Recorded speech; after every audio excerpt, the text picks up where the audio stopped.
قرآن پاک یو شپږ آیاتونه دي. تحفه سندلیه کې سندل بابا یوسف لیکلي دي یو صحابي زوی بیمارو ډیر زیات بیمارو نو نه جوړېده. نبی علیہ السلام خوب کې وکړه نبی صاحب وفات شو. نبی صاحب خوب کې وکړه ورته ولی خپه د الله پیغمبر زوی می بیمار دی جوړیږي نه.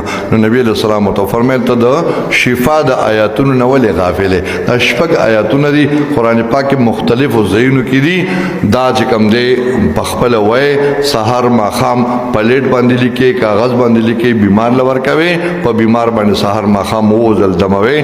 آیاتونه دا دي اعوذ بالله من الشیطان الرجیم ويشفي صدور قوم مؤمنين وشفاء لما في الصدور يخرج من بطونها شراب مختلف الوانه فيه شفاء للناس وننزل من القرآن ما هو شفاء ورحمة للمؤمنين وإذا مرضت فهو يشفين قل هو للذين آمنوا هدى وشفاء. دې ته شفا شپږ آیاتونه وایي. دا شپږ آیاتونه ځان له د خپل بیمارو لپاره په کاغذ باندې لیکل شي په تول ساخ استعمالول شي یا په اوبو باندې ځان له د مول شي هغه بس کله شي یا دم کې د نبی له سلام معمول مبارک او کله بسم لاستو نو دا دوه سورتونه به او اخیری دوه سورتونه په خپل بدن باندې به جوړ کړ وې د سحر جادو د هر قسم بیمارونو دا د حفاظت لپاره دي. نو د شپږ آیاتونه ځان له کم دی وظیفه کې او د خپل بیمارانو په خپل ځان دموي بیمارانو په دموي. الله دې توفیق راکړي واخر